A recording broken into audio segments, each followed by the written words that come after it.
Okay, fine. Hi, I'm Nat. And I'm Guy. And what are the headline stories? Oh, I thought you were going to say No. Angelina Jolie says she's angry at Trump and USAID. Then you usually say the next one. Okay, I don't know the next one. Oh, Denzel Washington got mad at a photographer. This happened yesterday too. Okay, let's get right into it. Let's just bring up the Angelina Jolie. Because we just have different ideas of how to start the show. That's what happens when you have two people. Two brains trying to do one thing. So yes, according to Ollie London, Angelina Jolie says she's angry at Trump's USAID cuts while attending. Why don't we go back and do it again? Start the whole thing again? Yeah. Fine. Hi, I'm Nat. And I'm Guy. Angelina Jolie, mad at USAID. And Denzel Washington. Apparently he tried to attack a photographer. And we got a bunch of Canadian stories today. Canadian politics is really in the headlines. Please like and subscribe if you haven't done so yet. Thanks for watching the intro twice. Now can I keep reading? Yeah. Okay, so according to Ollie London, Angelina Jolie says she's angry at Trump's USAID cuts while attending a Chopard jewelry and diamond event in Cannes. She is worth about $120 million, and we'll watch what she said because she's ridiculous. Talk about this just for a quick sec before we watch your video. Sure. USAID is a huge scam. 99% of it was a scam. Doge has really outed the entire system and how they were overthrowing governments on top of that as well. I mean, the level of corruption through USAID was sickening. Angelina Jolie was kind of the face of USAID, especially in Africa. She was the star they put to kind of hide everything behind it. Mm-hmm. Whether she knew what was going on or not, I would say they probably didn't tell her what was going on, and they gave her real funding for her little pet projects, so she probably thinks it's a really good thing.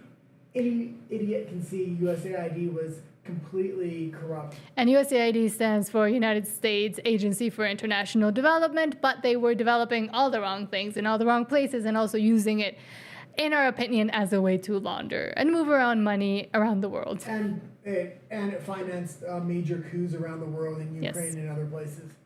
And Angelina Jolie has also been heavily involved with the United Nations and a lot of other global agencies that want to do things their way, let's just put it that way. But it's interesting because we've talked about her father, and her father's close to the Trump administration. She's close to the Democrats. So it's really a family divided, but they hold a lot of power within the two political circles. Mm-hmm.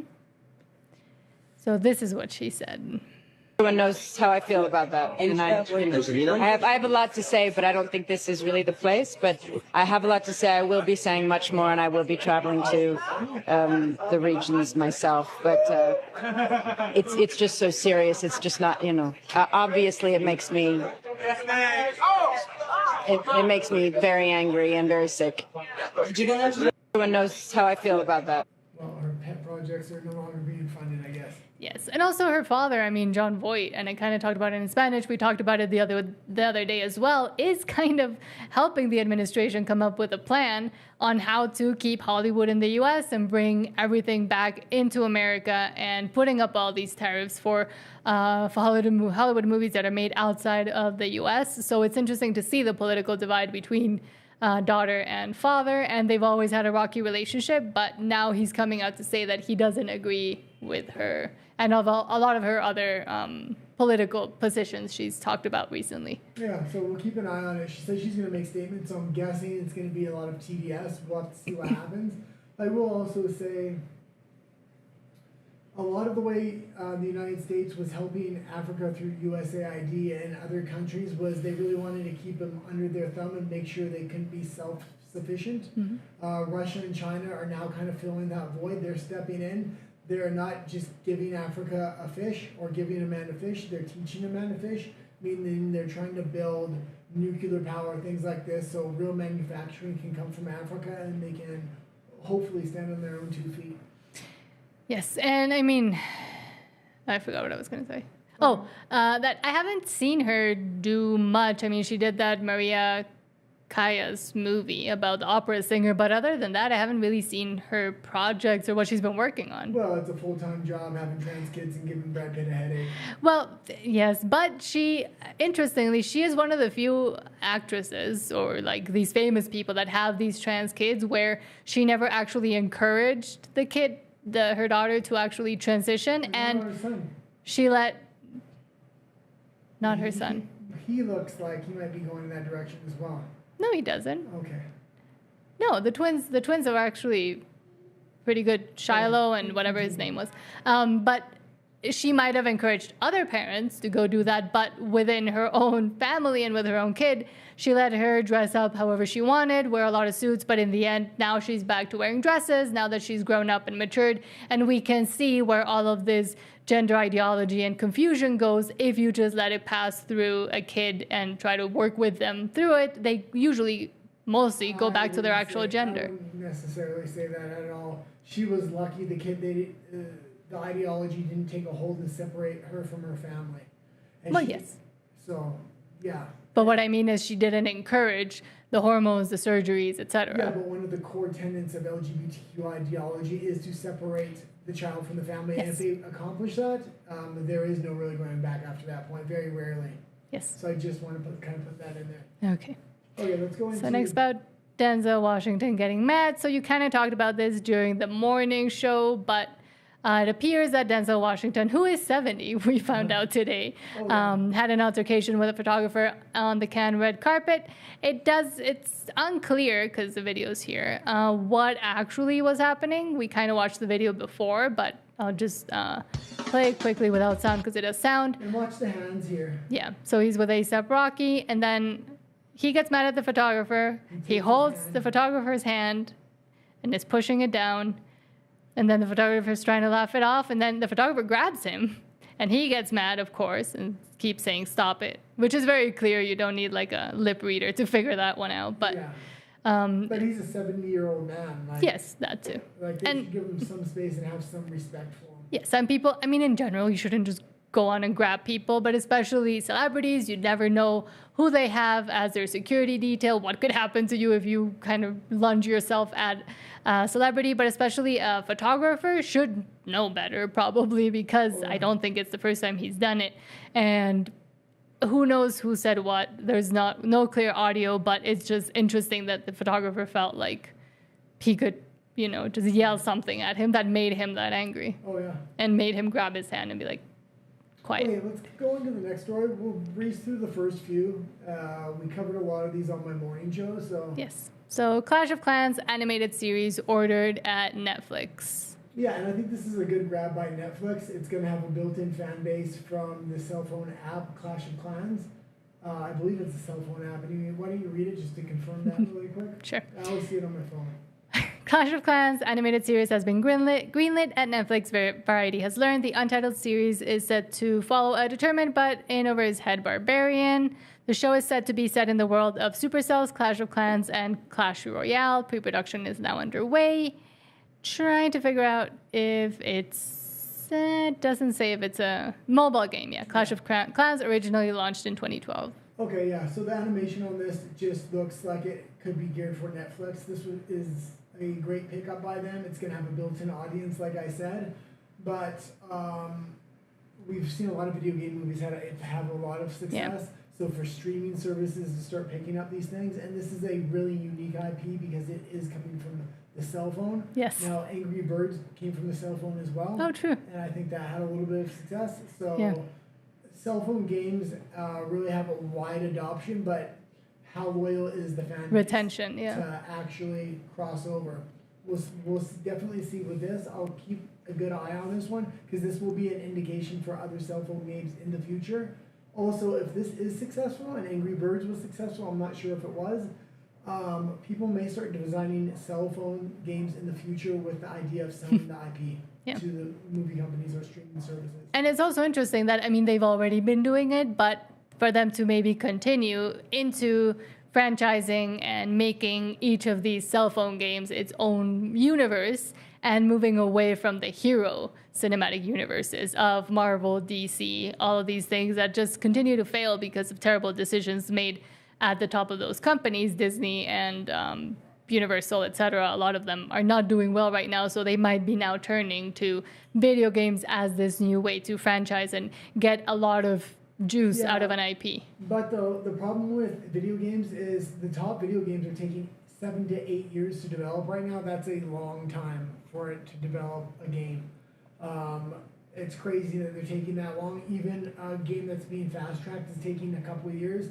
So this idea of cell phone games can be developed extremely quick. So when this series comes out, I'm sure they're going to have the game to go along with it.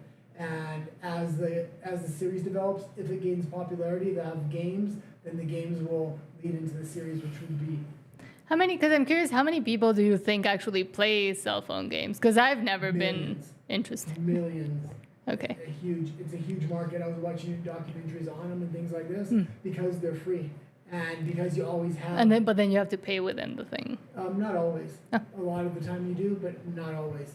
Clash of Clans was kind of built that model. It was one of the games that actually built that model. A lot of people did pay for it, but if they're willing to pay for the game, they're definitely willing to cross over and tune in, I would think. So. Okay. I just get frustrated with games. But a lot of the cell phone games and the IP is actually owned by China, and they bought out a lot of cell phone game companies. So I didn't know that bit. So yes, beware, China. Okay, let's go into that. But now streaming. Streaming set another record in April, but Grey's Anatomy and White Lotus proved linear's reach. Nielsen says, I was interested that number one, Grey's Anatomy is still on the air, apparently. And number two, that they're still going and have more story to tell. Apparently, I watched it. I felt like forever. I felt like I watched it till the series ended, and now apparently they're still coming out with new ones. Shonda Rhimes has a lot of time on her hands. If you go down, we can see the charts here. We covered this on my morning show as well. Yes. But the YouTube has had the biggest growth, which was great. Keep going down. I think that's it. What happened to the charts we looked at this morning? I think they changed it. Oh, they changed it. Yeah, they changed the article because this is the same one. Okay, maybe they kind of hide certain facts because I know Disney is having people change articles and things like that, and they don't like when YouTube statistics really come out. They've been able to manipulate a lot of the way the statistics are actually gathered, meaning YouTube only gets counted when it's watched on a TV. It doesn't count any of the cell phone views or Disney Plus or any Disney streaming apps. Count for the phone and the TV. That's why they were able to beat YouTube for so long, but now YouTube on a TV alone is beating all the Disney platforms combined. And it's interesting because here YouTube is YouTube main. Initially, I thought it might have just been YouTube TV, which is the service to watch TV on YouTube. But then here in this little asterisk, it says Disney includes viewing on Disney Plus, ESPN Plus, and Hulu.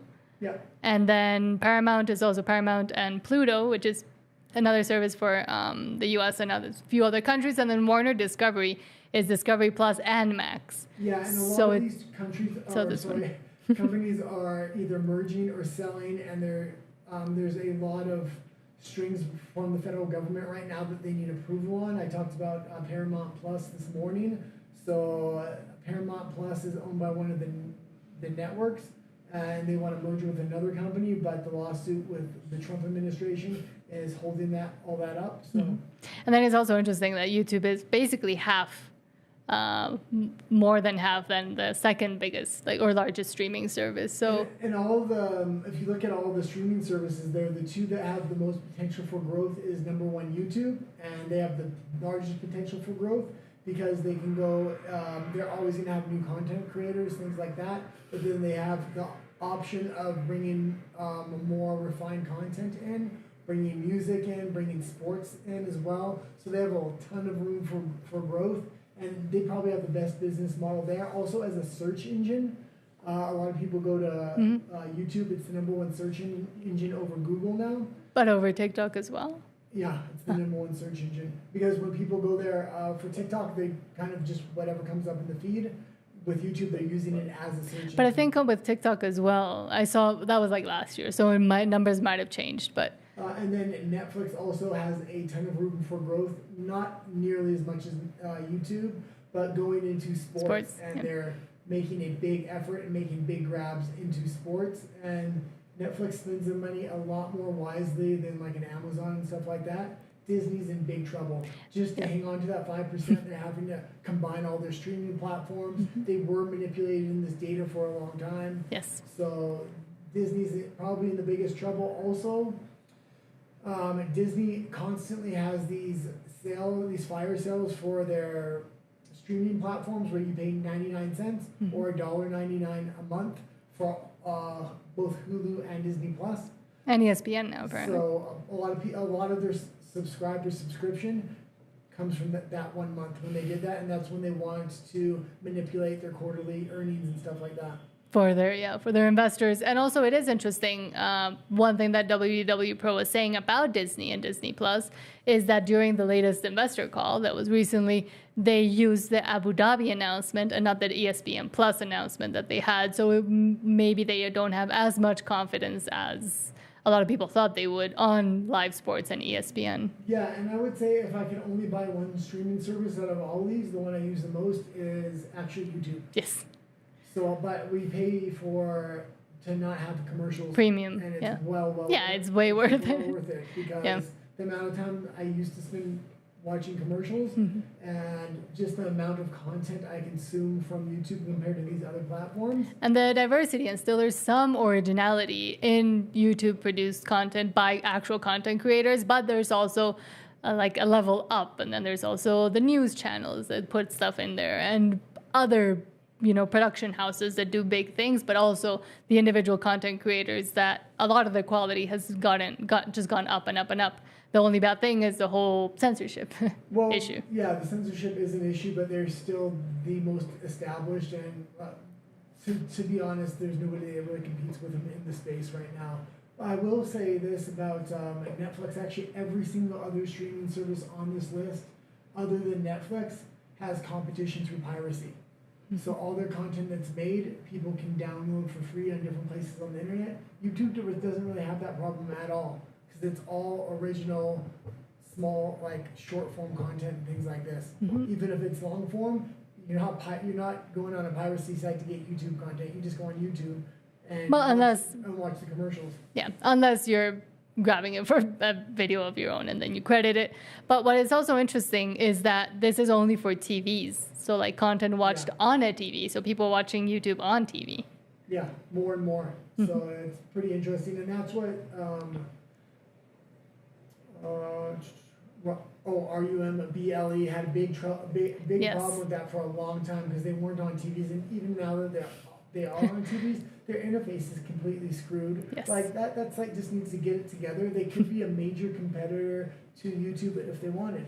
And I'm wondering, where is Twitch? Oh, I guess other streaming? It may be it's not big enough? It might be on Amazon or under Amazon. No, because it would say here, I guess. So who knows? Maybe they don't count it. Twitch is really small comparatively, yeah. Okay. It's one of the bigger streaming platforms, but it's still small. Like every other thing outside of YouTube, it's not even a competitor. Sure. Next, interesting as well, and positive, I guess, in a way, at least for service in the U.S. Senate unexpectedly passes the No Tax on Tips Act in a unanimous vote, so it was 100-0. Senator Jackie Rosen from Nevada called up the bipartisan bill for immediate passage, and no senator objected. The measure now goes to the House. Yes, it's going to be interesting how the House votes on this. This is going to have a big impact on the midterms. I almost expected to have nobody going against it. They know. Here nobody did. They know the Republicans have the majority of the votes, so it's probably going to pass anyways. This is one of those things. If you're a Democrat, you don't want a commercial coming up in the midterm saying that you voted against no tax on tips, and that you're going to try to repeal it if you get in, because that's going to be the head ad if it comes in. Yes. And then he's going to go to no tax on Social Security next, I'm guessing, and then no tax on overtime as well. The no tax on overtime is going to be the big one. And it's also impacting similar people that this one will impact. But this is a lot of young people as well. So it might set a precedent for how, like, even where they align politically by who says what during the vote. Not just young people, but very socially active young people. So people that are doing service or front-facing industry. This will be a big talking point at workplaces and with their friend groups and with other people, getting them to come get jobs with them now, because a lot of states deduct from your minimum wage what you're making on tips. Yeah. This would be an extremely high-paying job. I would expect service jobs to compete with doctors and lawyers. I don't know that much, but I know servers within some in Miami most that would because touristy areas, I guess. Well, everybody in Miami was serving at more high-end places, so you order one bottle of wine, Yeah, for it's really expensive. $10,000, Yeah. which was common in Miami.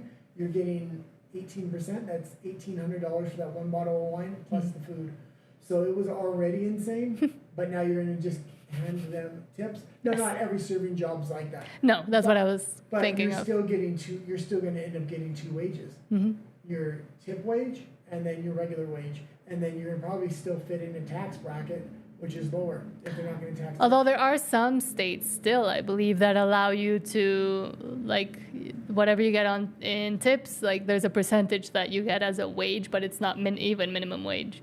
A lot of them rely on tips because they don't get, within these states, they don't get an actual like minimum wage. They just get like the compensation for whatever they didn't get in tips. It's deducted. So if you, legally they have to get paid minimum wage. But then the tips are deducted? But yeah, there's a legal loophole around it, where if you make a certain amount of tips, that gets deducted off your hourly wage, so you wind up making $2 an hour, which is basically nothing. Yeah. But if that deduction's no longer made and you make your full minimum wage plus your full tips, that's how Canada is, and that's why serving is an extremely lucrative job in Canada. I also question, because before they used to have to share tips amongst the staff to allow for the kitchen staff to also get tips. What's going to happen with that? No, it depends how the establishment is set up. So the establishment actually sets it internally. So sometimes, but there's no rules saying you can't do that or you can't. Some industry or some restaurants will say all tips will be pooled. Servers typically don't like those, and they will avoid those kinds of restaurants because they don't like to pool their tips with the back of the house. Instead, the other model is on your total sales, you have to give 1.5% or whatever the management says you have to give to back of house. There was a scandal in a lot of states, and I don't know if it's still going on in some places, but they were saying you have to give a certain percentage to back of house and then a certain percentage to management. But they already get higher wages. A lot of times the manager was the owner. So okay. In Canada there was lawsuits going on about that. So, Not surprising. Let me see. And next story is? 1 second. And next story is? Elon. Okay. Oh, this was a good clip. So I think this is the first clip of the day, yeah? Yes. Well, we saw Angelina, but yes. Oh, yeah, I forgot Angelina. So Elon is now playing around in this interview. So this interview was actually a hard-hitting interview. There was a lot of clips that came out of this. They talked about quite a few different subjects, but when this one came up, Elon was really hitting back, and I like this. So why does he look weird? That's how he looks. He blurs out the background. Not otherwise. And so now I'm in this absurd situation where I was born in South Africa but cannot get a license to operate in Starlink because I'm not black. Well, it looks Does like that that's seem about right to it you? looks Does like that that seem right to you? looks like that's about to change. I just asked you a question. Please answer. Does that seem right to you? Well, those rules were designed to Does that seem bring right to you, yes or no? those rules were designed to bring about an era of more economic equality in South Africa, and it looks like the government has found a way around those rules for you. I asked you a question. This is your interview. Everyone wants to hear from you. I asked you a question. Yes or no? Not Racist for me. laws, yes or no? Not for me to answer. I have got a question for you about your government must work like there and the racist laws, amount of then. savings. Why do you like racist laws? This is not for me to answer. Come on. Yes, it is. Now, you wouldn't be trying to dodge a question. So you have to That ask a is question. difficult I for you answered to my question. answer. No, you answer mine. Not otherwise. So that was great, and she was trying every way to get out of it, and she's definitely a ultra progressive because she says, "Oh, this is how we're getting rid of past transgressions and things like this." So he's really bringing up South Africa, and South Africa is becoming a big talking point. And with the mountain of evidence from the past decade, which we've talked about quite a few times, not only on this show but our other show and your Spanish show on our other channel. Yes. The mountain of evidence of what happened to the South African farmers has piled up for over a decade, and it's almost undeniable, but they're still trying to deny it. Okay, let's go into the next story, which is Senate advances legislation. Oh. Oh, no. Is this it? Hold Yes. on. Oh, yeah, this was it. Okay, so we'll talk a little bit about this. This guy's an economist. He's going to talk about what he thinks an economic collapse is coming next week. No, I don't necessarily think that is happening, but it did catch my ear because I pay very close attention to the American economy specifically and the American dollar.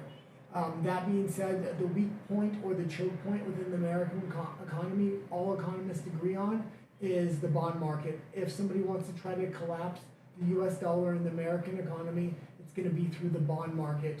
Now, that being said, if you do want to see some really good analysts in economics, Tom Longo, he runs Guns, Goats, and Gold.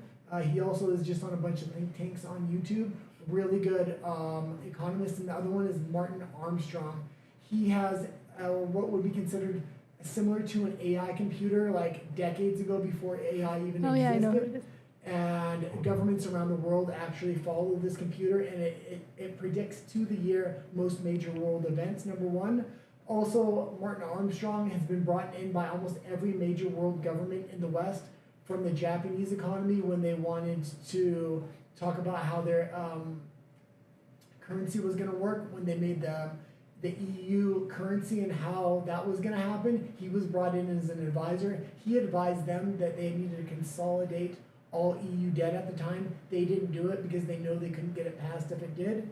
He's also advised on US currency and how to manage US currency with the Fed. He's independent now, and everybody agrees that the bond market is the choke point. The issue is going to be Trump is trying to stabilize the bond market through stable coins. So I'm hoping he's going to have legitimize the US currency, the physical currency we currently have, and then offer stablecoin. What I don't want to see is a collapse of the US currency and everybody forced into stablecoins. One way that a bond market collapse could come in is through the EU. Right now, Japan and the EU are having a race to the bottom of whose economy is going to collapse first. Most likely it's going to be the Japanese economy, not because it's weaker, but because the EU has more ways of funneling money around and hiding different things. So it's going to be very interesting. But if the EU attempts to collapse the US dollar through the bond market to hide their own financial failings, because it would be okay for the EU market to collapse at that point if the US dollar does, that would be one way out of it for the EU. And I keep talking about it over and over again. There's one other way out for the EU, and that's the primary target that they want, and that's a war. That's typically how the European economies have always reset their dollars and their debt. They erase their debt through war. So that's why they want to advance this thing with Russia. That's also why collapsing the bond market is perhaps coming on the EU's radar right now, and the globalist radar right now, because Trump and Putin are now talking about direct negotiations between the US and Russia, and it's looking less and less like that war is going to be able to be propagated by the EU. So they might be looking at trying to collapse the bond market within the United States in order to change their own failings and erase their own debts. Okay. Okay, we can go into this gentleman's clip right now, but I necessarily don't think that this is going to happen. But anybody starts talking about the U.S. economy collapsing through bonds, they actually do know something, because that is the one point where it can happen. So I wish I was where he is. He looks really nice. He seems to be doing all right. Ladies and gentlemen, this is absolutely terrible. In the coming days, we are going to have a seismic bond market collapse in the United States of America. The fixed income market's going to go to zero, and there is going to be a Pigs Nation style-like event. Earlier today, on the heels of, all this mixed messaging, we're seeing overseas in Japan, for example, the yen carry trade unravel, which basically fuels all the debt here in the United States. This is why gold and silver and real estate prices, of course, have been soaring in recent years. This is going to cascade into a massive Pig Nation style-like collapse in the United States very, very soon. I have information from a lot of sources, and again, dialed into this, guys. This is why I told you to buy Bitcoin all these years, and to get your money into a private bank, into a physical asset like what we've built here at the Digital Noah's Ark, because I always knew that this event would come. And now major he's hitting all the right talking points. The issue is what a lot of economists know, which maybe he doesn't know, is Trump is trying to actually save the US dollar. So he's trying to save it through stablecoin and leverage that as an asset to borrow against it and save the bond market. Trump basically has to save the bond market. If he doesn't, and we seen yesterday that they legislated stablecoin, so it's going to be very interesting. But right now, Europe and the United States are at economic war, and that's very obvious. And the like he said, the Japanese and European economy have a domino effect when it comes to the U.S. market and U.S. bond market specifically. How much do you think it's fear mongering, and how much do you think it's actual might happen thing? It's definitely going to happen because all these nations want to move towards a digital currency, and I think that's what happened during COVID. They overborrowed, knowing they were going to go to a digital currency and erase the debt. Problem is, Trump came in and said, we're not doing a CBDC. That was the only country that didn't. And this really, Europe is completely upset about this right now. They don't know what to do. They're about to go bankrupt. They got a war that they can't propagate because Russia's too smart to get lured into it. So if Trump is actually able to save the US dollar and float a stablecoin at the same time, Europe is completely screwed. And then what would they do? Collapse? And pitchforks start coming out at that point. And I mean, they're already kind of coming out because of the whole immigration stuff that is getting more and more in the news and in the public awareness. And there are a lot more right-leaning political parties rising up within Europe as well. Also, it's going to be very hard. Like I keep saying about this Russian war that they want to propagate, they really need Russia to cut off the oil supply to Europe. Russia's talking about rebuilding the Nord Stream 2 pipeline with the U.S. As soon as that news came out, EU said they would sanction the Nord Stream 2 pipeline if it was rebuilt. And sources say that it was either Ukraine or the UK right now that were the primary saboteurs of that pipeline. All that oil was going into the German economy. That's why the German economy is weakening. Russia keeps letting the oil pipelines flow to Eastern Europe when the West gets most of their oil through Eastern Europe. So Russia knows as long as the oil keeps flowing, the people are going to stay separated from the elites. If that oil does stop flowing, the elites in Europe are going to be able to tell the people of Europe in the wintertime, this is why you're dying. We don't have heat for our homes. This is why the economy is failing. We don't have energy. Russia cut us off. We have to go to war. That's the narrative they want to build. They're unable to build that narrative. They're unable to escalate that war. Trump's coming in with possible peace negotiations. That war is wrapped up by Russia. It's only a matter of time before they win it. They like to make it last longer and longer and longer because it's really hurting the EU economy. That being said, in a normal situation, they might not negotiate with the U.S. to actually end the war, but if they do, and they have economic trade re-emerge with the U.S., and U.S. and Russia are no longer enemies, that's the nail in the death coffin of the globalists in the EU. And that's why I think they fear-monger so much as well about Russia. Oh, definitely. And what has kept all of this going for so long. And also, they had a big game plan about China, and that just didn't work out. A lot of people are now speculating that the Chinese housing collapse was actually self-manufactured by the Chinese government to kind of rid their market. A lot of European money was invested in European global elite money. We're talking billions of dollars was invested in the housing market within China and housing companies. So by kind of terminating that particular sector of the Chinese economy, it really screwed the global elites. That's why George Soros is always calling Xi the devil now. It was after that big event happened and the housing collapse happened. Because they were very buddy-buddy before. Yeah, they're no longer buddy-buddy because George Soros lost a lot of money on what a lot of people are now perceiving to be an intentional collapse by the Chinese government. And it seems like they had a plan to come in and nationalize it all, and now they took all that investment money and kind of made it their own. Okay, let's continue. So moving on to another, in my opinion, scary thing is AI. So apparently, 20 years of experience gone in a blink. This is from Mario Nawfal, and now AI does it faster, cheaper, and without needing coffee. And a lot of jobs are going to go to the wind like this. We're going to watch this video in a moment, but hopefully he sticks in the field and he just does a different doctor, what would you say, specialty? Because he'll still have this knowledge if something goes wrong. If we lose the knowledge in general, it's just as it doesn't go for a doctor.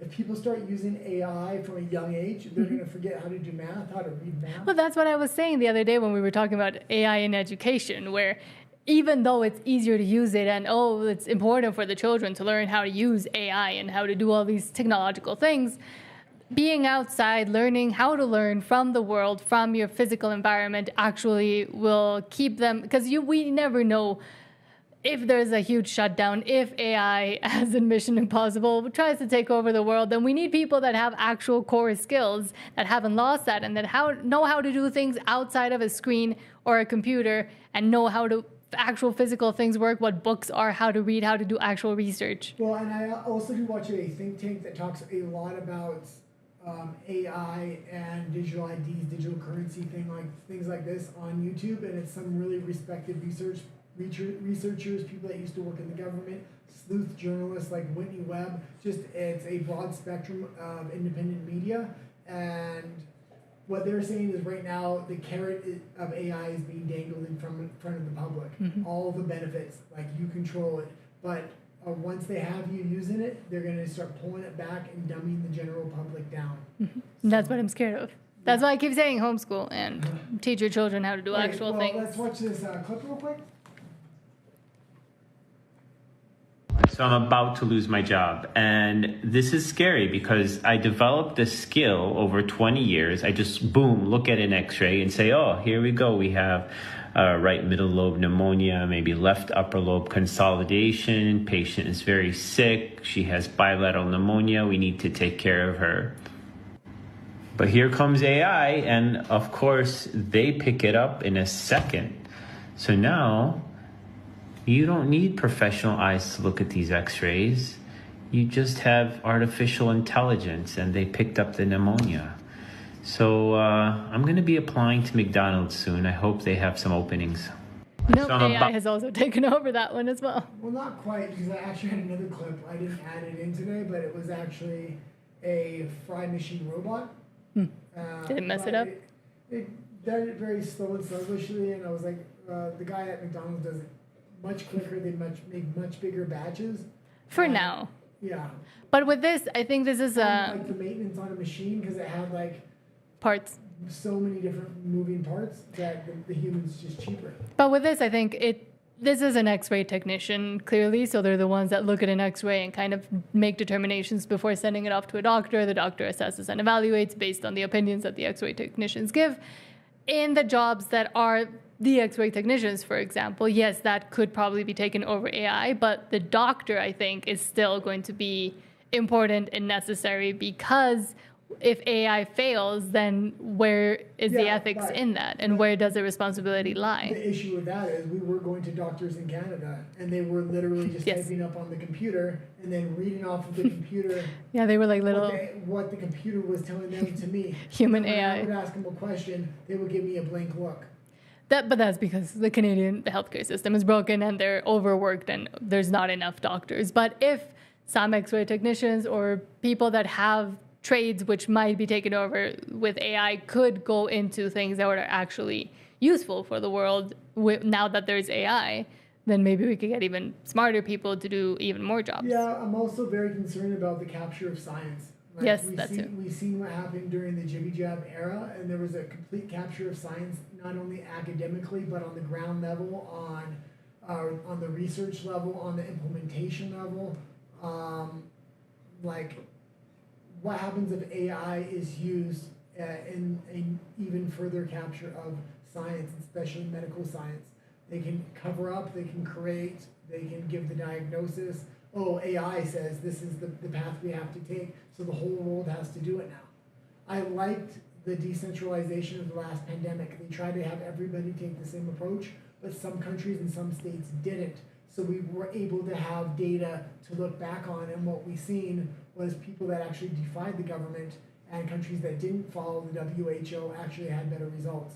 And speaking of the WHO, apparently Robert F. Kennedy Jr. calls WHO moribund and urges other countries to quit. Well, and I think we have a clip from X Yes. because he gave a speech about this. We do.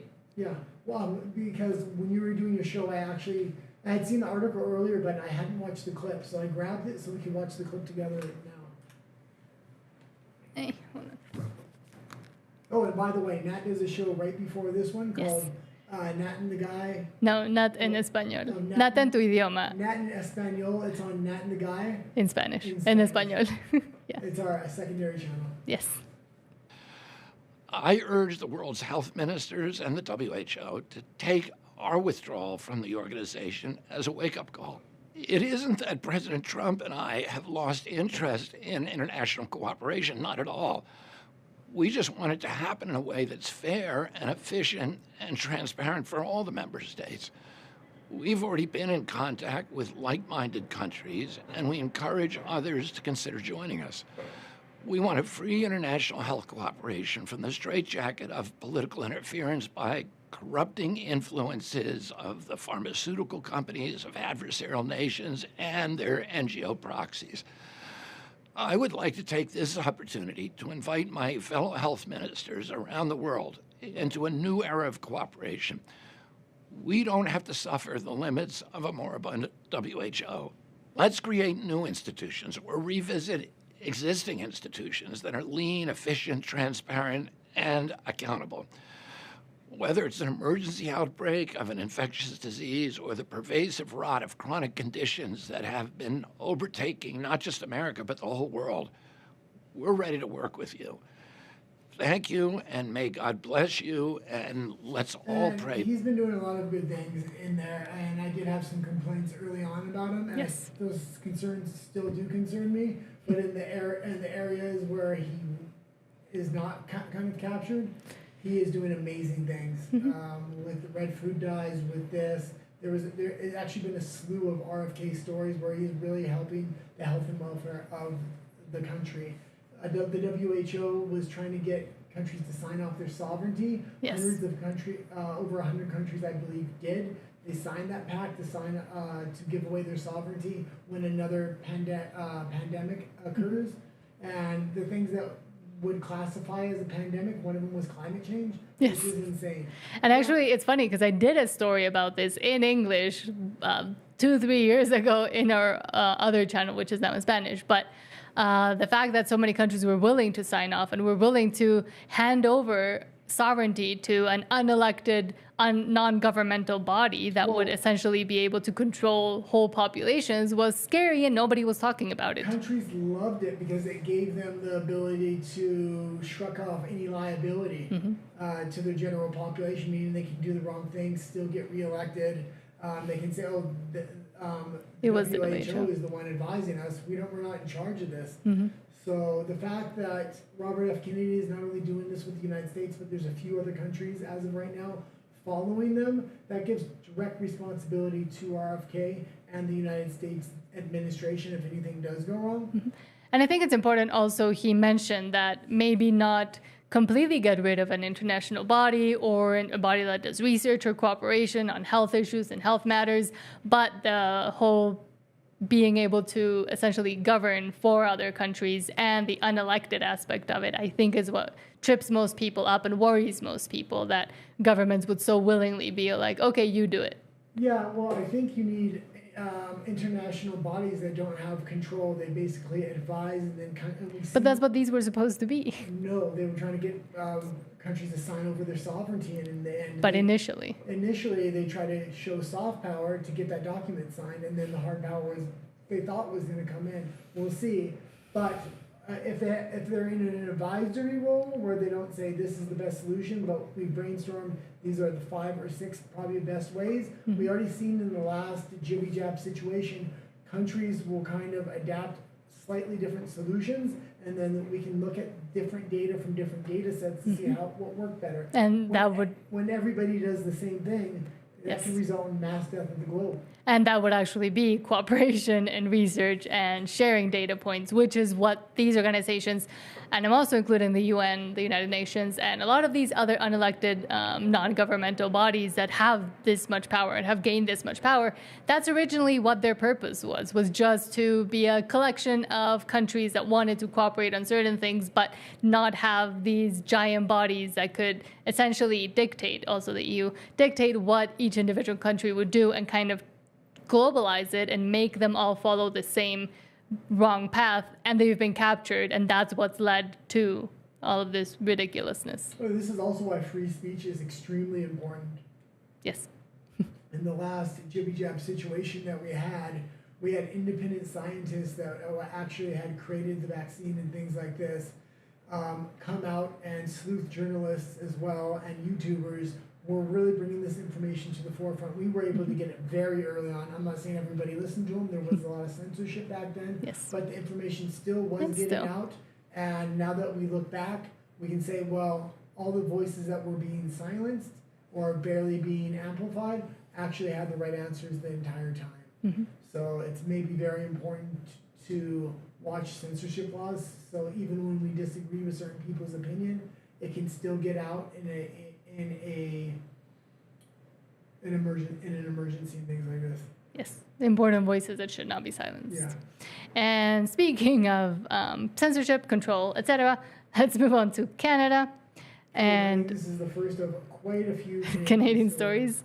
So, Unifor President Lana Payne calls on the federal government to use the Foreign Extraterritorial Measures Act, or FEMA, which is the difference, what FEMA means in Canada, to find and seize the assets of companies that move production out of Canada to avoid U.S. tariffs. And this is going to be huge. So really listen to what she's saying. Canada is in absolute panic mode right now. Their housing market is really starting to bubble up. It's ready for an absolute collapse, which it really does need for a reset. But a lot of people are going to lose homes because they have mortgages right now. And assets and money. But what she's going to talk about here is Donald Trump said, well, we want to put a 10 or 25% tariff on all these countries, and most of these countries have tariffs on us. And people were acting like he was like insane. What she wants to do is start seizing assets of any companies that want to leave Canada. It's funny that Mark Carney did that before she started having these ideas, because Mark Carney, so Canada's now prime minister, but before he was elected prime minister, the unelected prime minister, he moved his company, Brookfield Asset Management, to New York to, avoid and do better in the U.S. market than it was doing in the Canadian market, and also to probably hide a lot of things that they were doing, mismanaging, and also encouraging, like pipelines and oil everywhere other than in Canada. Well, also, if they decided to go this route and then they declare a national emergency on top of this, they're going to be able to avoid all legislation, and they'll be able to confiscate directly any bank accounts by these corporations within Canada. So they'll be able to seize their assets plus any hard money. So it's a very interesting strategy, but something this radical, and she even says this is a pretty desperate strategy or a radical strategy. I forgot how she's going to phrase it, but the fact that they're even talking about doing this is going to deter any companies from coming to Canada. Yes. Because they want to protect what they have right now so desperately, because they can kind of see the writing on the wall at this point. Asking the government to consider legislative amendments to include heavy. Sorry for the sound. I thought it was my headphones earlier, but obviously this was the sound, but you can still kind of hear it. And there's subtitles. Severe fines imposed on firms that shift production, the ability to seize assets of companies, as well as restricting imports from corporations and companies that offshore Canadian investment and jobs. This may sound heavy-handed. That's because it is. And that's because this is the fight of our lives. We must take a stand now, as the bleed has already begun. Fair trade is a two-way street, and companies that operate in Canada cannot for a second believe they can act with impunity for following orders issued by the President of the United States. If they act against the economic interests of this country, they must also face punishment. Along with my letter to the Prime Minister and his cabinet, we've shared a comprehensive legal opinion that outlines various options. We look forward to further discussions with the federal government on this matter. I want to thank you very much for joining. And Mark Carney's totally on board with socialism and the fast track to Marxism, and this is it, because if they implement a policy like this, like I said, these companies may lose their assets within the country, but no further companies will come into that country, and the government... Or even try to be formed. Yeah, the government will have to start running all the different industries within the country because nobody will invest in Canada. And that's how you get a socialized government and a government that's really running every major corporation within the country. Because it's very different to have companies come or return to a country and be independent and be companies themselves. And or a different part is to have the government, a free market. The other part is to have the government actually control any companies and any. I mean, Well, that's it's not any companies. It will be Cuba. It would be one company. The For each Canadian industry that government. The government owns, like they own the electric industry or the insurance industry right now. Yes. They already In have, BC. They already have the model kind of worked out because they have implemented a lot of these policies in certain industries already, and so.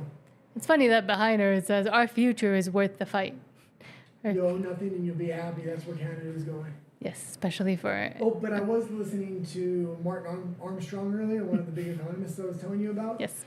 And he was talking about, it was interesting because the podcasters that were interviewing him were for Canada. So they were asking about Mark Carney, and they knew a lot about Mark Carney.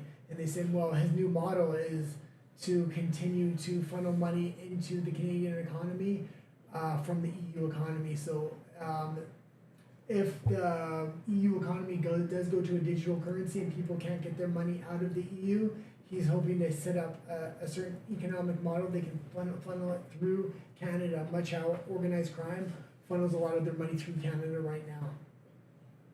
Okay, let's go to the next story, and that is the Senate advances legislation. No. Huh? No. What do you mean no? We already did that one. Oh. I'm looking for the TD report that you added in. Oh, okay. Canada is entering a recession and will bleed another 100,000 jobs, TD Chief Economist. But I can't find it. Okay, well, do you want to talk about it or no? Do you know about it? Because I don't know about it. I mean, I can understand what the headline means, but I was trying to see what they actually said. Let's go into the next story after that, and we'll just add the two stories together. Sure.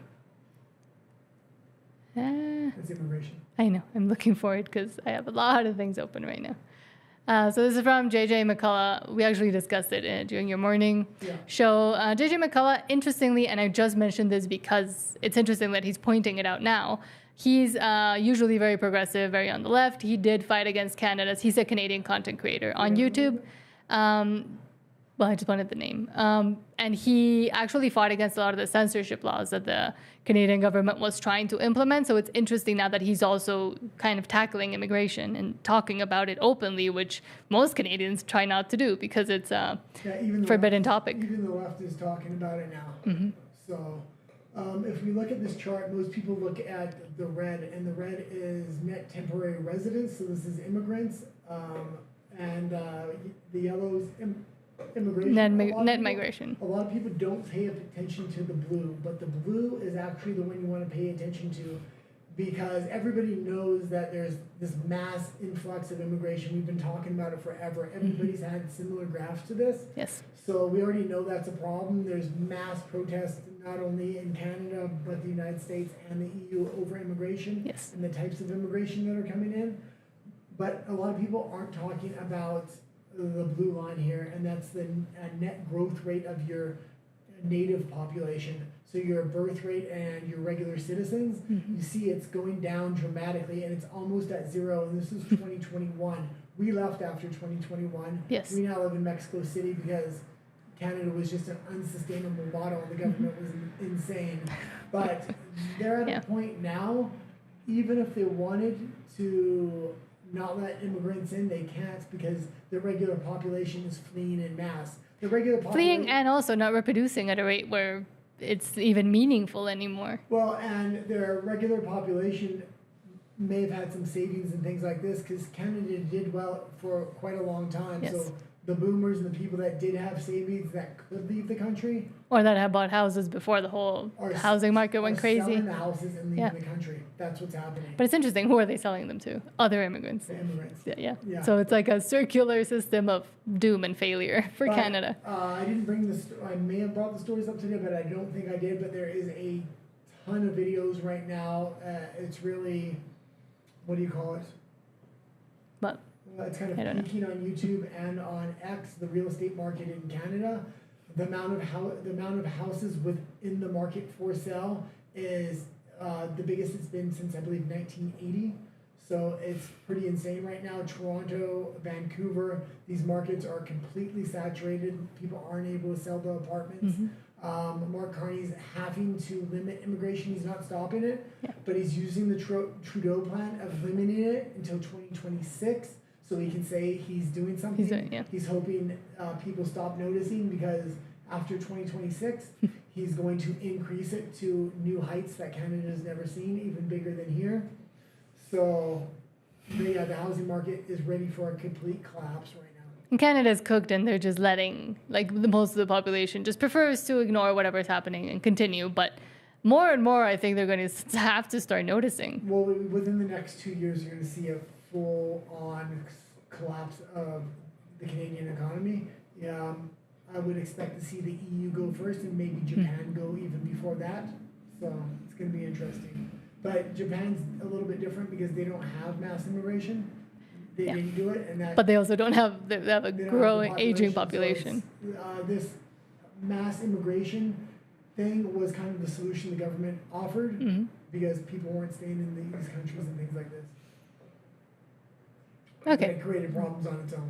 And I mean, another thing that the Canadian government is trying to do is to start brainwashing the minds of young Canadians by having them vote and getting them, of course, every time any leftists say, go vote, it's so important, they're planning for you to go vote for them. That's why they say it. Otherwise, if they knew you were voting for the opposite party, they wouldn't be so encouraging of voting, I think. They want low information voters they can kind of brainwash or get put into the system, the indoctrination education system within Canada. Which is the opposite of how a democracy should work, with informed voters that are actually voting for what they understand. And we know they're going after low information voters because they're not only going after 16 and 17-year-olds, now changing the law in Toronto and suggesting that this should be a federal policy.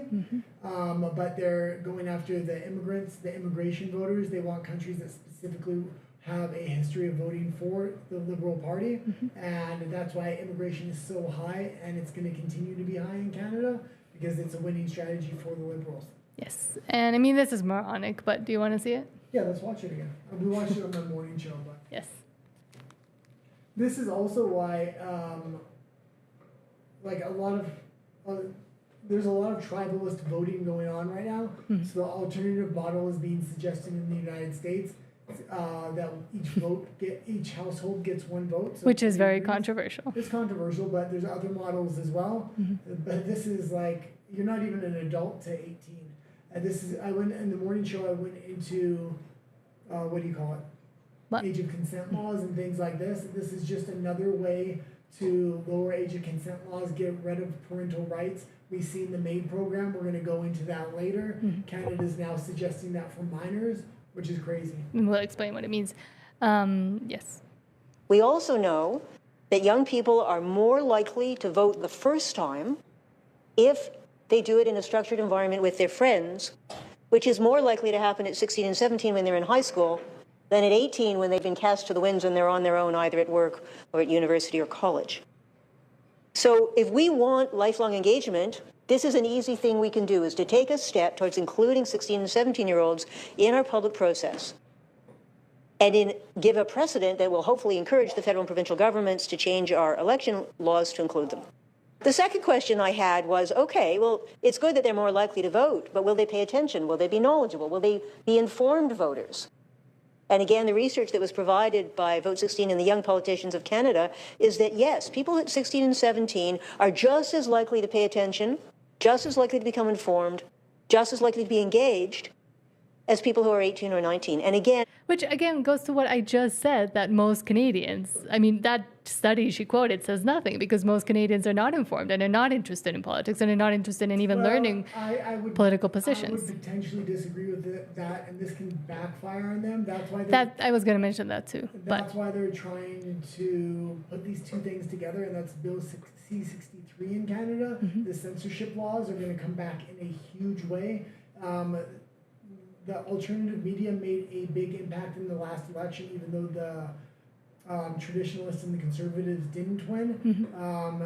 The young voters voted in mass conservative, while older boomers voted for liberals, and this is usually the opposite of how that works. Mm-hmm. So that's why they need to bring censorship, and they need to get these voting ages before college, when people are watching a lot of YouTube and things like that. But also being in school and learning from their teachers and telling them kind of how to vote. Okay, let's go into that was it. RUMBLE now. Okay. It's getting a little late, and I've got quite a few stories, but Yes. some of them I want to just be able to talk openly and freely about. But I was just quickly gonna finish up with this is, even at 18, I mean, that's a subjective age of, I mean, being an adult, but your brain doesn't finish forming till you're about 25. So even then, I don't know if I would fully trust someone to be cognizant of life in general. Thanks for tuning in here. We're going to go Yes. over to RUMBLE. That's the green monster. If you haven't liked and subscribed, please do so. It really helps this channel out. Yes. We're a newer channel. We're trying to reach... In English. We got 81 subscribers right now? Yeah, we do. We're trying to reach 100. Yeah. So help us get to 100. Our other channel's got quite a few, but it's a Spanish language channel because we're from Mexico City. Yes. But thank you so much for being here, and we'll see you over at RUMBLE in just a second. Okay, and tell me when we're off air there. Okay, we're off air.